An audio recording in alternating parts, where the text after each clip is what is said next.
Today I'm flying 18 hours in economy. I'll deal with failing technology, an overheating aircraft, and a seatbelt sign that won't turn off as I fly from London to Taiwan with EVA Air. Good evening from London Heathrow Terminal 2. I am here this evening because I'm doing something very exciting, at least I think. I'm flying 16 and a half hours in economy on an airline I've never flown before. I am flying with EVA Air to their home airport of Taipei, Taiwan. Now this flight is split across two different legs. The first leg is over to Bangkok, a journey that's going to take me 11 and a half hours. When we arrive in Bangkok, we stay on the plane, I believe, and some people get on and some people get off. We sit there for an hour and a half before then flying on to Taipei in Taiwan, a further 3.5 hours. With that, I am running late, so let's go and check in. Once I got inside the terminal, I did attempt to use these self-check-in desks. However, it wasn't a great start as these didn't seem to be working for myself or for other passengers. So instead, the staff members were sending us all to the line for the desks instead. The line itself wasn't too bad. I waited around 20 minutes, and in fact, when I got to the front and the queue was getting worse behind me, they did decide to open up the empty premium and business check-in desks to economy passengers, so I got to check in there before heading through security. Security itself wasn't bad at all. I actually waited less time here than I did for check-in, which was really nice, and it did mean that I had a solid hour to roam around departures before I needed to head over to my gate. Okay, after a short wait, I was all checked in, absolutely no problems. The gate agent was actually able to confirm that we do get off the plane in Bangkok. So we get off for about an hour and a half, chance to stretch our legs, and they clean and recater the plane during that time. And then we get back on, but we get back on in the same seat, which is where my confusion came from with the idea that we might be staying on the plane. And I can't tell you what a difference it makes mentally knowing that we get off the plane, because now, rather than me thinking about a 16 and a half hour flight, I'm suddenly only thinking about an 11 and a half hour flight, which is still long by anybody's standards, but a lot better than the thought of those 16 and a half hours. So got through security, absolutely no problems there, really quick, which was fantastic. Went and bought some very overpriced sweets from WH Smith's, and now it is time to go and board the flight. I'm currently in the area of A, and we are departing from the area of B, so I need to go and find that and go get on board.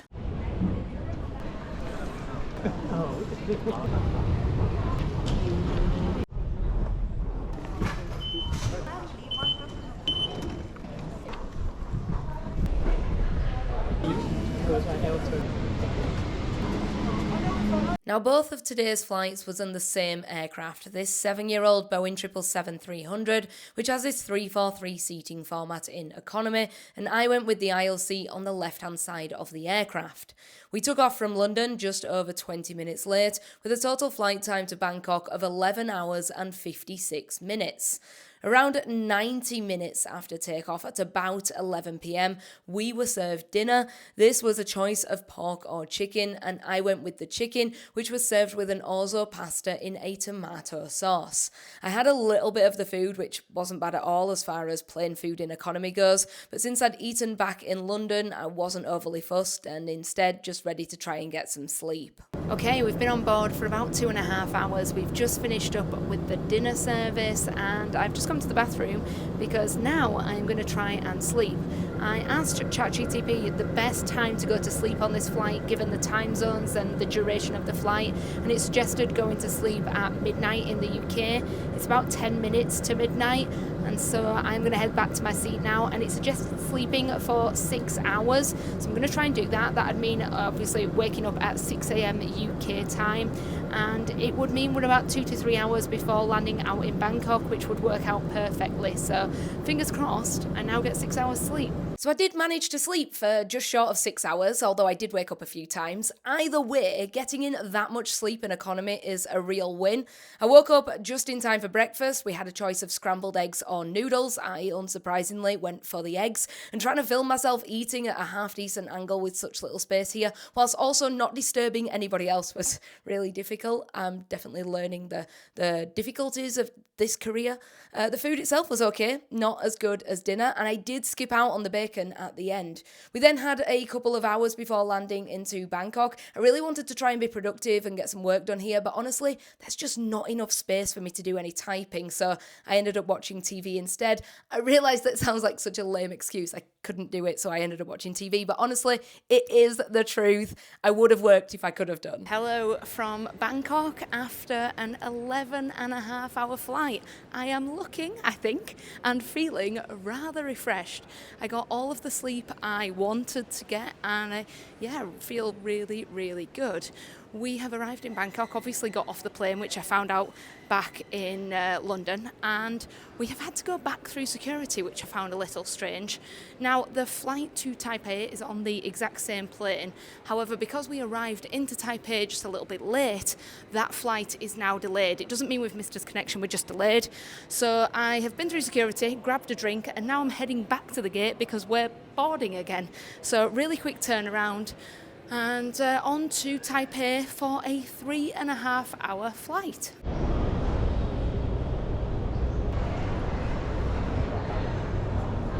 Hello. Thank you. Thank you very much. Thank you.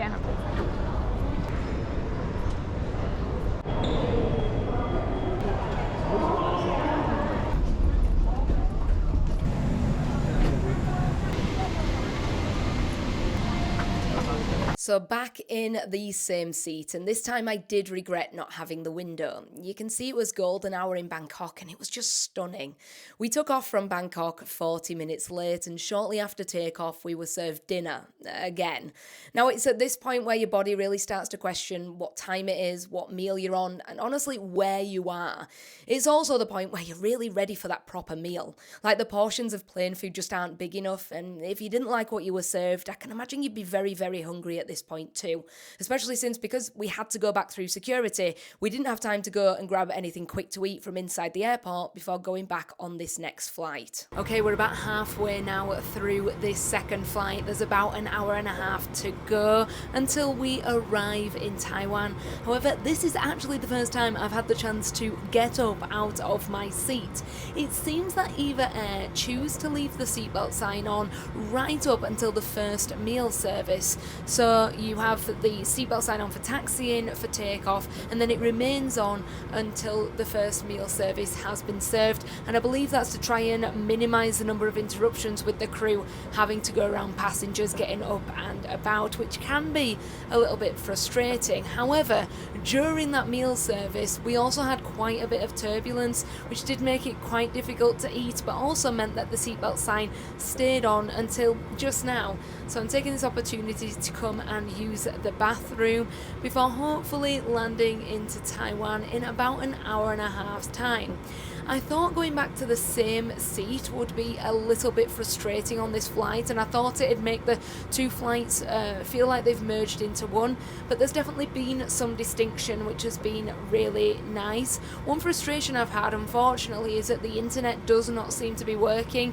I'm able to connect to the Wi-Fi, but I'm not able to actually get to the Wi-Fi page, and there's not really been the opportunity to ask the crew. The crew are so organised that it's almost difficult to interrupt them out of the system that they're following. So I've just kind of left it and been watching some YouTube that I've pre-downloaded to watch on the flight, but I have noticed that over the past sort of half an hour or so I'm dropping off now, so I'm definitely ready to arrive into Taiwan and to get to our hotel. When I got back to my seat, they turned the lights off, which honestly I don't think anybody wanted. Everyone was watching TV and it just made it impossible to stay awake, so the inevitable happened and I fell asleep for about an hour, waking up as we landed into Taipei, Taiwan. Thank you. Bye-bye. Okay, here we are. After an 18-hour journey, I have arrived in Taipei in Taiwan. Now, I will say, EVA Air was absolutely fantastic. Really, really good flight.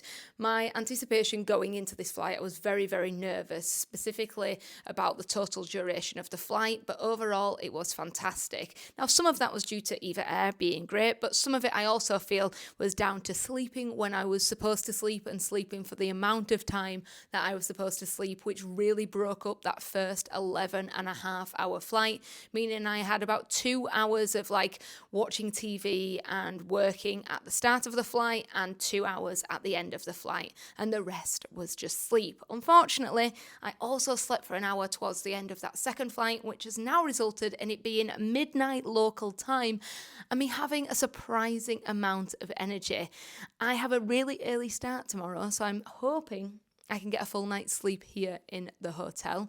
But overall, EVA Air has been fantastic. I wouldn't hesitate to recommend them or fly with them in the future.